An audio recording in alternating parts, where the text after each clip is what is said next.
अस्सलाम वालेकुम। तो स्टार्ट करते हैं आज का फॉरेक्स एनालिसिस का सेशन।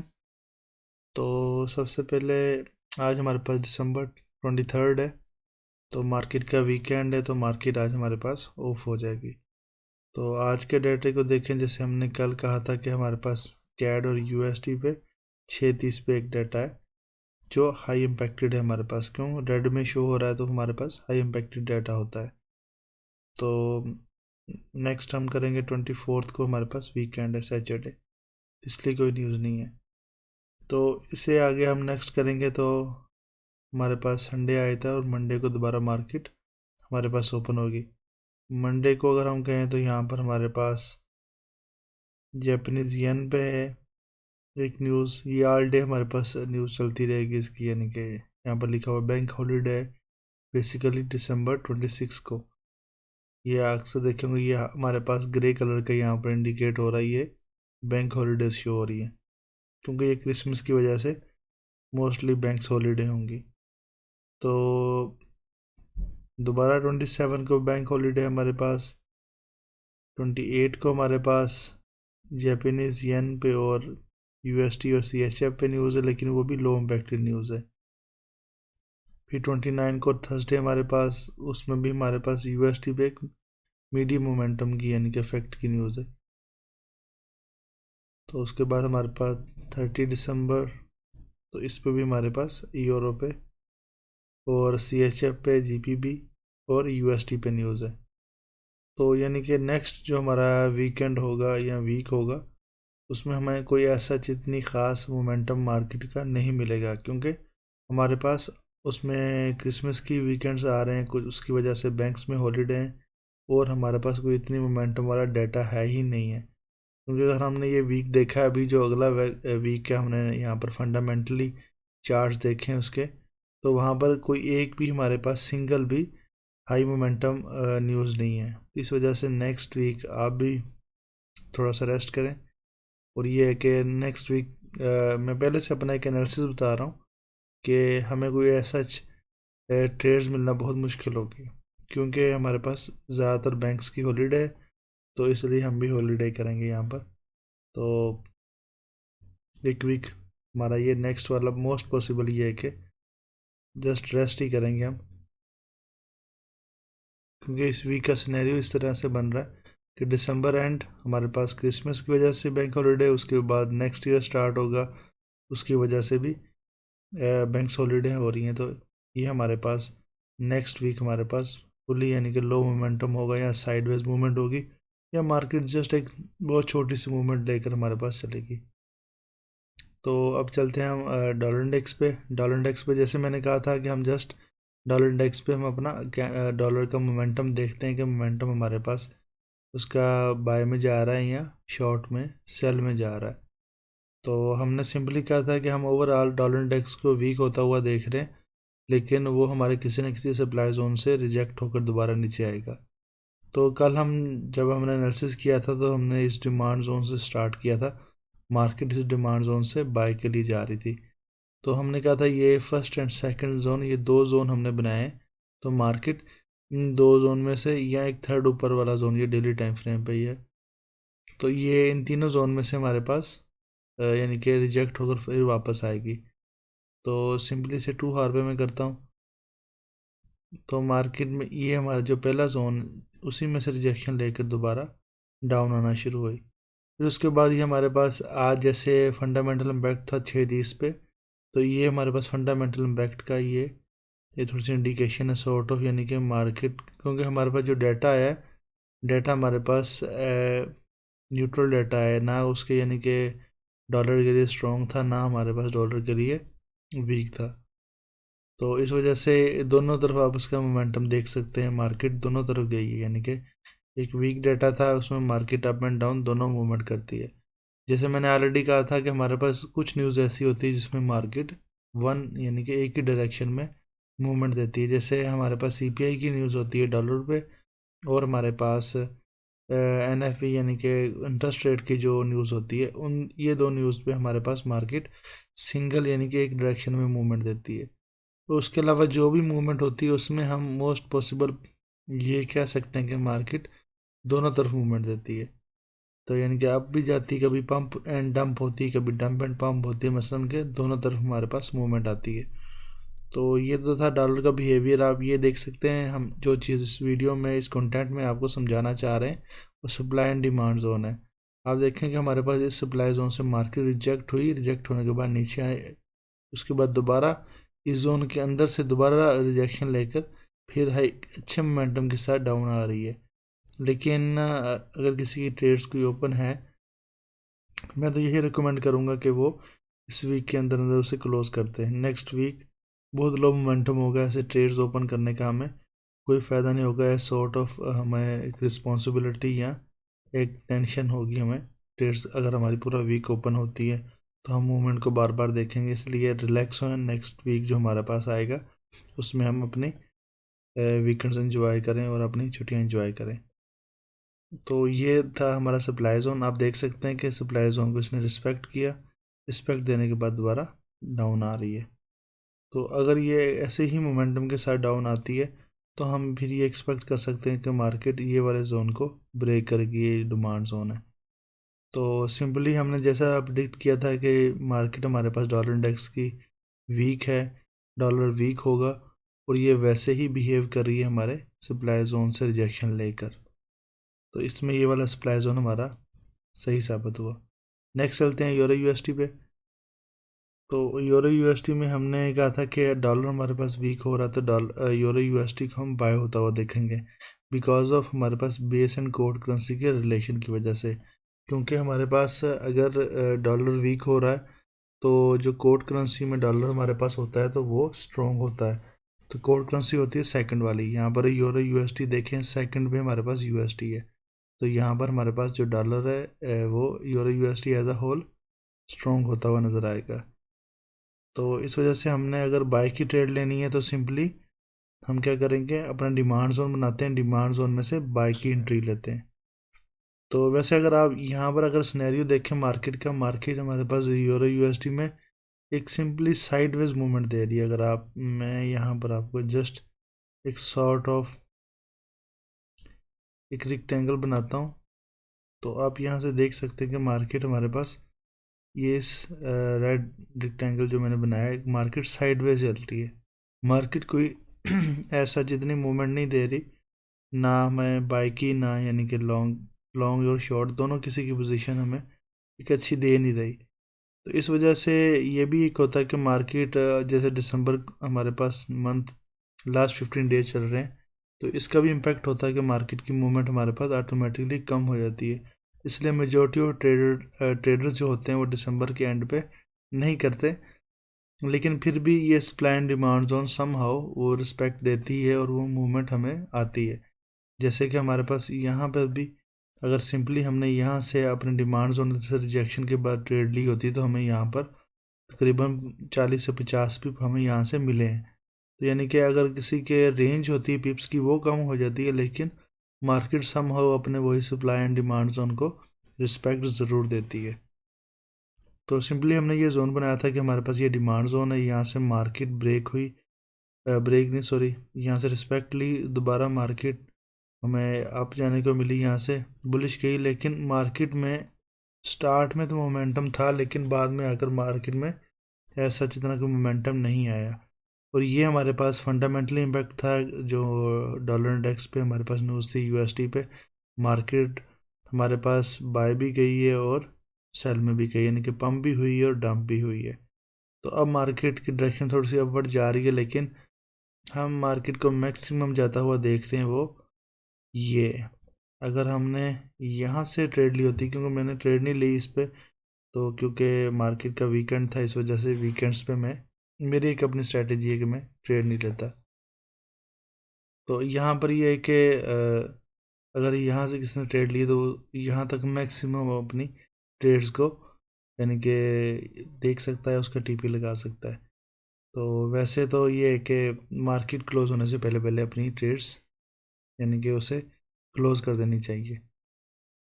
तो ये तो था हमारे पास यूरो यूएसटी का बिहेवियर। यूरो यूएसटी हमारे पास साइडवेज अभी जा रहा है, लेकिन हम इसे ओवरऑल देख रहे हैं कि हमारे पास बाय में जाएगा। अगर यहाँ से दोबारा नीचे आता है तो ये zone already first second third और फोर्थ टाइम टेस्ट हो चुका है, ये जोन वीक हो चुका है, तो फिर हम कंसीडर करेंगे हमारे पास ये वाला जोन और ये वाला जोन, कि मार्केट इस जोन से दोबारा यानी कि पुल बैक लेकर ऊपर जाए।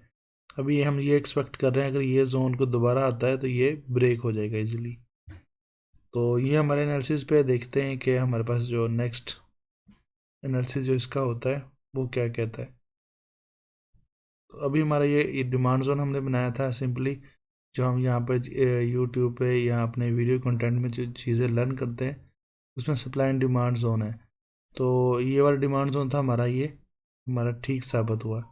तो ये हम ये जो अगर कैसे सप्लाई एंड डिमांड जोन बनाना है उसकी क्या सिंपल हमारे पास ट्रिक्स हैं, वो आप या तो मेरी वीडियोस देख कर यानी कि जज कर सकते हैं, या तो फिर मेरे व्हाट्सएप नंबर पे आप कांटेक्ट कर सकते हैं।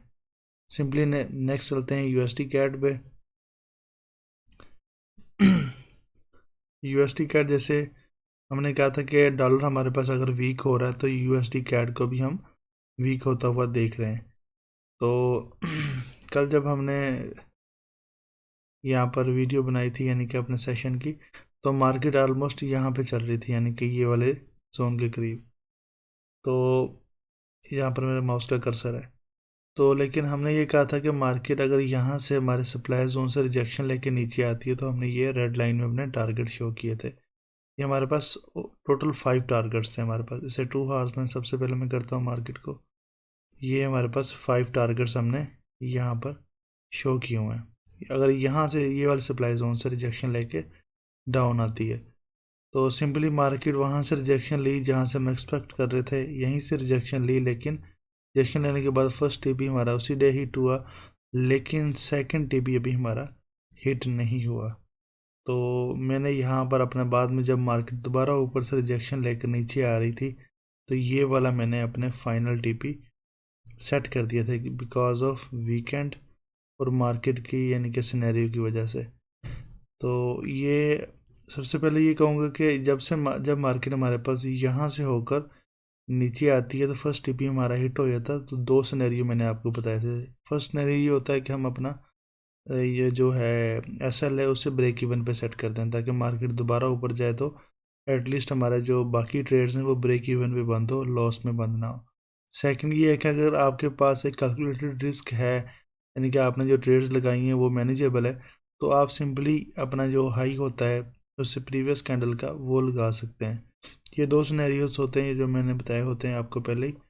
तो सिंपली अगर आप यहाँ से ट्रेड लगाइए, आपने ब्रेक इवन से ऊपर अपना स्प्रेड भी छोड़ा होता जो मार्केट का यानी कि स्प्रेड होता है, तो फिर भी आपका ब्रेक इवन यहाँ पर टच नहीं हुआ था। तो मार्केट दोबारा आई और आपने ये जो टीपी लगाया हुआ था उसको हिट किए हैं। तो ये हमारे पास सप्लाई जोन मेन चीज़ होती है कि हमने सप्लाई एंड डिमांड जोन देखना होता है। तो ये हमारा सप्लाई जोन था, ये भी ठीक साबित हुआ, मार्केट यहीं से रिजेक्ट हुई। तो ये सप्लाई एंड डिमांड जोन जो मैंने बनाए होते हैं वो मैंने ऑलरेडी पहले से ही बनाए होते हैं, ये यानी कि मैं एट द टाइम नहीं बनाता। तो ये ऑलरेडी मेरी प्रीवियस वीडियोस में आज वीडियोस में जाकर आप देख सकते हैं कि ये जोन मैंने ऑलरेडी पीछे से ड्रा किए होते हैं मार्केट आने से पहले। तो ज़रूरी ये है कि मार्केट एटलीस्ट वहाँ से एक मरतबा ज़रूर गुजरी हो तो फिर हम जोन बना सकते हैं। जैसे मार्केट यहाँ से गुजरी थी तो हमने ये जोन बनाया और दोबारा मार्केट इसके अंदर से आकर यहाँ से दोबारा पुल बैक लिया। तो अब हम ये एक्सपेक्ट कर रहे हैं, इसे हम थोड़ा सा एक्सटेंड कर देते हैं ताकि मार्केट हमारे पास ज़्यादा राइट साइड पर जा चुकी है, तो इसे भी एक्सटेंड करते हैं राइट, ये हमारे पास। तो अब हम ये एक्सपेक्ट कर रहे हैं कि मार्केट यूएसडी कैट को हम ओवरऑल तो वैसे सेल में ही देख रहे हैं कि मार्केट ये सेल में जाएगी, लेकिन मार्केट का यहाँ से रिजेक्शन लेके जो मोमेंटम हमारे पास आ रहा है ना वो इतना अच्छा नहीं आ रहा है कि जैसे कि मार्केट इस डिमांड जोन को ब्रेक कर सके। तो मैं ये एक्सपेक्ट कर रहा हूँ कि मार्केट जो हमें सिनेरियो दिख रहा है कि मार्केट यूएसडी कैट की दोबारा यहाँ से इस जोन से रिजेक्शन लेकर फिर हमारे पास नीचे आएगी तो इसे ब्रेक कर सके ये वाली डिमांड जोन को। अगर हम इसका भी यूएसडी कैट का भी सिनेरियो देखें तो ये भी हमारे पास साइडवेज जा रहा है। ये देखें, अगर रेक्टेंगल ये मैंने बनाया है तो ये हमारे पास साइडवेज जा रहा है। तो मार्केट साइडवेज है, ये आप लोगों के लिए एक थोड़ा सा एक सबक भी है कि दिसंबर के लास्ट 2 वीक्स में हमें साइडवेज मूवमेंट देखने को ज़्यादा मिल सकती है। तो ये हमारे जोन थे। हम बेसिक चीज़ यहाँ पर जो हमने लर्न करनी होती है अपना सप्लाई एंड डिमांड जोन होता है। हमने ये डिमांड जोन यूएसटी कैट पे बनाया, वो हमारा सही साबित हुआ। और ये हमने एक सप्लाई जोन बनाया, वो भी हमारे पास बिल्कुल यानी कि यहीं से रिजेक्शन लेकर डाउन आई मार्केट, ये भी सही साबित हुआ हमारा जोन। तो नेक्स्ट चलते हैं हम जीपीवी जेपीवाई पे। तो जीपीवी जेपीवाई जैसे हमने लास्ट देखा था वीक में भी, अभी जो कमिंग वीक भी हमारा है, तो बल्कि जो वीक हमारा गुजर के गया यानी कि लास्ट वीक है, तो वहाँ पे देखा था हमने, यहाँ पर फंडामेंटली इम्पैक्ट था हमारा जापानीज़ येन का। तो उसकी वजह से जीपीवी जेपीवाई में ये बड़ी तेज़ी से मार्केट शॉर्ट की तरफ गई यानी कि सेल की तरफ गई। तो जैसे हमने कहा था ये हमारा जोन था, हमने बनाया हुआ था कि मार्केट इस जोन से अंदर से रिजेक्शन लेती तो हमने एंट्री लेनी थी। लेकिन एक और सिनेरियो इसका मैंने आपसे डिस्कस किया था कि मार्केट अगर फंडामेंटली इम्पैक्ट हो, वो हमारे पास करीब हो यानी कि उसे आधा घंटा या घंटा रहता हो, तो मार्केट को हमने जज करना होता है कि वो सप्लाई जोन के करीब है या डिमांड जोन के करीब है। जैसे यहाँ पर वो सप्लाई जोन के करीब थी, तो हमने वहाँ पर शॉर्ट की ट्रेड ओपन कर सकते हैं उस सप्लाई जोन का हाई हम एस एल रख के। क्योंकि अगर मार्केट यहाँ से अगर हमारी डायरेक्शन में चले जाती है तो हमें अच्छी खासी मूवमेंट देकर जाती है। ये देखें, यहाँ से अगर स्टार्ट हुई है तो ये कितना अच्छा मूवमेंट देकर गई है। तो ये छोटा सा एस एल हमारे लिए मैनेजेबल होता है। तो ये ट्रेड्स हम नहीं ले सके क्योंकि हमारे रिस्क के मुताबिक वो मैनेजेबल नहीं था। तो सिंपली ये देखें, ये हमने डिमांड जोन बनाया था ऑलरेडी प्रीवियस वीडियो में, मार्केट यहीं से रिजेक्शन लेकर दोबारा ऊपर की तरफ जा रही है। लेकिन ये जो रिजेक्शन हमारे पास आई है, मार्केट अपवर्ड जा रही है, ये अच्छे मोमेंटम के साथ नहीं जा रही है। तो जैसे मैंने कहा था, मार्केट की आपने रिजेक्शन देखनी होती है और साथ साथ उसका मोमेंटम भी देखना होता है। तो यहाँ पे हमारे पास जो मोमेंटम आ रहा है वो इतना अच्छा मोमेंटम नहीं है, तो इसलिए यहाँ पर trade on the basis of technical analysis हमारे पास नहीं बनती।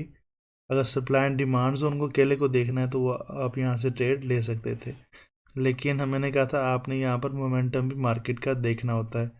तो उस वजह से मार्केट यहाँ पर अब ट्रेड ज़्यादा दूर तक बनती हुई नहीं दिख रही। अगर किसी ने एग्जीक्यूट की है तो वो जितना प्रॉफिट है वो बुक कर सकते हैं। तो जेपीवाई को हम ओवरऑल शॉर्ट में ही देख रहे थे। हम अपनी लास्ट वीक की वीडियो से ये कहते आए थे कि जेपीवाई हमारे लिए शॉर्ट है, शॉर्ट है। और ये देखें, अच्छा खासा ये शॉर्ट गया। तो लेकिन इसमें मेन चीज़ होती है हमारा सप्लाई एंड डिमांड जोन, जिसमें हम डिस्कस कर रहे हैं।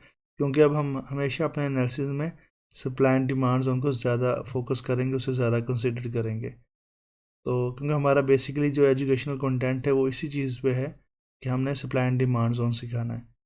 तो यहाँ पर देखें, हमारा ये सप्लाई जोन था, ये भी सही साबित हुआ, मार्केट यहीं से रिजेक्ट हुई। और ये डिमांड जोन है, डिमांड जोन से भी मार्केट यहाँ से दोबारा पुल बैक ले रही है। और ये देखें, हमने जो भी यहाँ अपने सप्लाई जोन बनाए हुए हैं, जैसे कि ये वाला प्रीवियसली सप्लाई जोन बनाया, उसने भी यहाँ से रिजेक्शन देकर मार्केट दोबारा डाउन आई है। यानी कि सप्लाई एंड डिमांड जोन हमारा यानी कि लो रिस्क और हाई रिवार्ड यानी कि ये स्ट्रेटजी है। और ये देखें, अगर आपने सिंपली अगर कहीं भी आप कह लें कि जैसे आप यहाँ पे देख सकते हैं, अगर आपने यहाँ से ट्रेड ली होती, अगर ये वाले सप्लाई जोन से मार्केट रिजेक्शन के बाद आप देखें, आपका ये बिल्कुल छोटा सा रिस्क है यहाँ पर। अगर मैं यहाँ पर प्राइस रेंज से आप लोगों को बताऊँ इन टर्म्स ऑफ पिप्स, हमारे पास कितना था, 26 पिप्स हमारे पास यहाँ पर रिस्क था। और मार्केट दोबारा इस जोन के अंदर नहीं आई। तो आप देख सकते हैं मार्केट यहाँ से गई है दोबारा, फिर एक नया जोन बनाया है, फिर डाउन आना शुरू हुई है। और ये दोबारा चल सो चल नीचे ही जा रही है हमारे पास मार्केट। जस्ट हमारे पास रिस्क कितना था, 26.8 पिप्स का।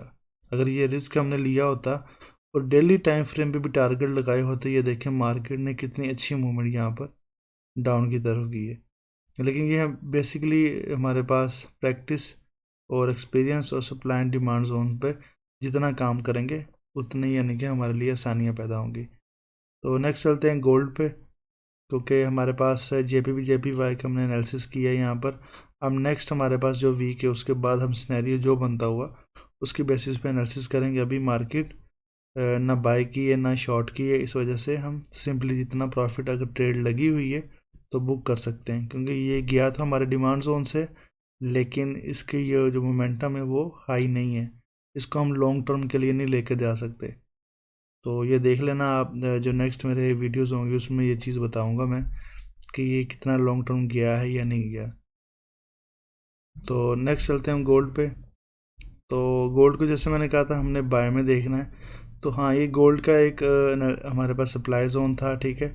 तो ये मार्केट देखें, जो सप्लाई जोन हमने बनाया था उसी सप्लाई जोन के अंदर से ही दोबारा ये रिजेक्शन लेकर मार्केट दोबारा नीचे आई है। और ये विक्स जो मार्केट की हमारे पास जोन को ब्रेक करती है ना, इसमें मैंने ऑलरेडी बताया हुआ था, हमने इसकी बॉडी देखनी होती, कैंडल की बॉडी हमारे पास किस कौन सी कैंडल बनती है और जोन के अंदर क्लोज होती है या बाहर होती है, वो चीज़ हमने देखनी होती है।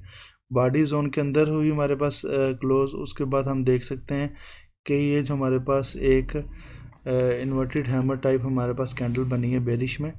तो ये हमारे पास अगर सिंपली मैं इस बताऊँ यहाँ पर, क्योंकि चीज़ों को मैंने बड़ा सिंपल करके बताया होता है ताकि ना कैंडल्स के नेम इतने कम्प्लेक्स लेता हूँ और ना मैं ऐसी कोई चीज़ बोलता हूँ ताकि जो आम से आम बंदे को भी समझ ना लगे। सिंपली सप्लाई एंड डिमांड बिल्कुल ईजी है। तो मैं अपनी वीडियो में जिस तरह बताता हूँ तो बिल्कुल सिंपल करके बताता हूँ ताकि आम से आम आदमी भी अगर सीखने की कोशिश करे तो वो ईज़िली इस चीज़ को सीख सकता है।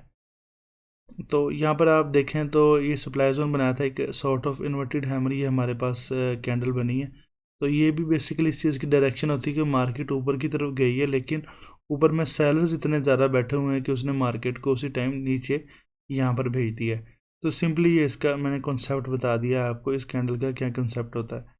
तो यहाँ पर देखें मार्केट दोबारा इसी जोन के अंदर थोड़ी सी पहले नॉइस मूवमेंट करती रही, यानी कि साइडवेज मूवमेंट रही, उसके बाद यहाँ से रिजेक्ट हुई है। तो सिंपली हमारे पास ये हमारे अगर टारगेट हमने unsystematic way of risk management के तरीके से लगाए होते तो सिंपली हमारे पास टारगेट्स मार्केट के हाइज एंड लोज होते हैं, ठीक है।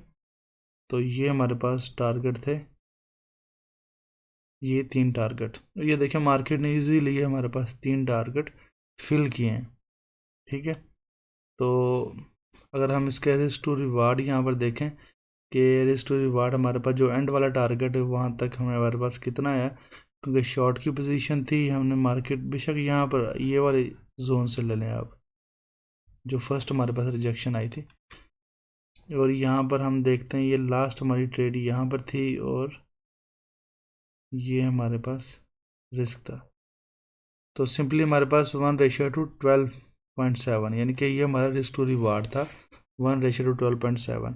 तो ये ज़बरदस्त रिस्क टू रिवार्ड हमारे पास है। वैसे अमूमन 1:2 भी हमारे पास मिल जाए तो वो फॉरेक्स में अच्छा समझते हैं, लेकिन वो स्कैल्पिंग में ज़्यादा बेस्ट होता है। लेकिन हमारी जो सप्लाई एंड डिमांड स्ट्रेटजी है उसमें मैंने ऑलरेडी कहा हुआ हमें 1:4 ईजिली मिलता है, वो हमारे लिए प्रेफरेबल है। तो अब यहाँ से देखें ये हमारा डिमांड जोन हमने बनाया था कल, तो ये इसी डिमांड जोन से मार्केट दोबारा हमारे पास पुल बैक हुई है। लेकिन तो हम ये market first time, second time और थर्ड टाइम रिजेक्ट हो रही है। जैसे कि मैंने ऑलरेडी अपनी वीडियोस में हमेशा कहता हूँ कि मार्केट जब भी more than second time zone के अंदर आएगी तो वो वीक हो जाता है जोन। इस वजह से हमें इस चीज़ को कंसिडर करना चाहिए कि जब मार्केट तीसरी मरतबा जोन से रिजेक्शन ले रही है तो उसमें हम बहुत ही कैलकुलेटेड रिस्क के साथ मार्केट के अंदर इन होंगे।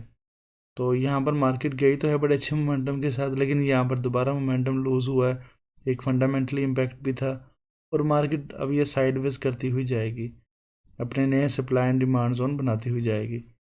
तो अब देखते हैं गोल्ड कहाँ पे जाता है, लेकिन गोल्ड का ये जोन भी हमारा बिल्कुल सही साबित हुआ और ये वाला सप्लाई जोन भी बिल्कुल सही साबित हुआ। तो ये बेसिकली हमारे पास जो कंटेंट है सप्लाई एंड डिमांड जोन समझाने का, वो हमारे पास बहुत ही ज़बरदस्त है।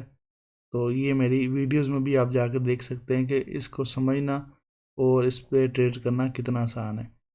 अच्छा, और सर इसके अलावा हमारे पास आज वीकेंड है, तो हमारी जो ट्रेड्स हमें मिली हैं उसकी बात की जाए तो हमें हर पेयर पे कौन कौन सी ट्रेड मिली है, तो वो हम शॉर्टली इस चीज़ को यहाँ पर देखते हैं।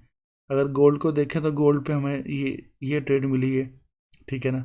इस डिमांड जोन से हमारे पास यानी कि मार्केट ऊपर गई तो हमें ये एक अच्छी ट्रेड्स मिली है। हम सिंपली यहाँ पर जोन को डिस्कस करेंगे ताकि हम बेसिकली हमारी जो स्ट्रेटजी और सप्लाई एंड डिमांड जोन है, तो इसलिए बाकी जो टारगेट्स हैं वो बंदा हर अपने हिसाब से यहाँ से देख सकता है कि आपको कितने टारगेट यहाँ पर नज़र आ रहे हैं।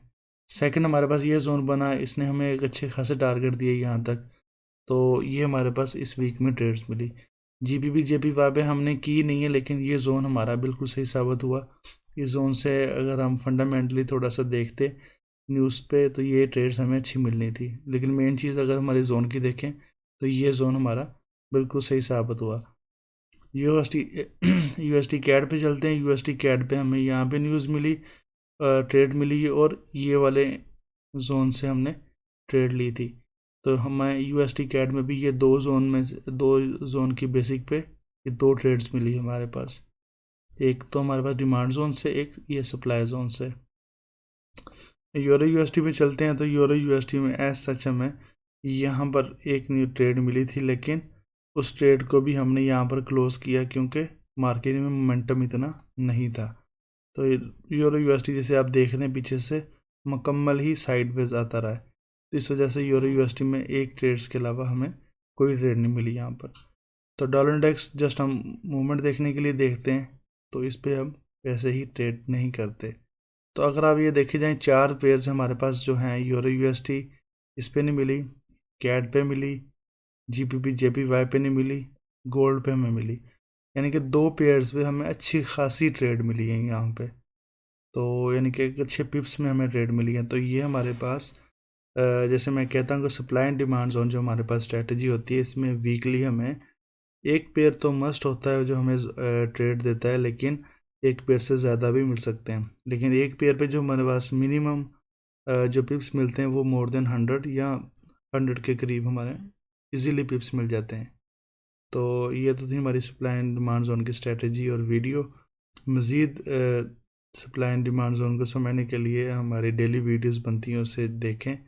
और अगर कोई आप लोगों को कोई कंसर्न्स हो, कोई इशू हो इसके रिगार्डिंग, तो आप कमेंट्स में भी पूछ सकते हैं। तो मेरा व्हाट्सअप नंबर भी मौजूद होता है, तो हमारा व्हाट्सअप ग्रुप भी है, वो भी ज्वाइन करें, उसका लिंक डिस्क्रिप्शन में मौजूद होता है। इन केस अगर लिंक रीसेट हो जाए तो आप व्हाट्सअप ग्रुप पे व्हाट्सअप नंबर पे रब्ता कर सकते हैं मेरे, या लेटेस्ट वीडियो जो हमारी आई हो वहाँ पर जाकर डिस्क्रिप्शन से लिंक दोबारा ले सकते हैं। तो ये तो थी आज की वीडियो। Thank you. इंशाल्लाह मिलते हैं नेक्स्ट वीक। खुदा हाफिज़।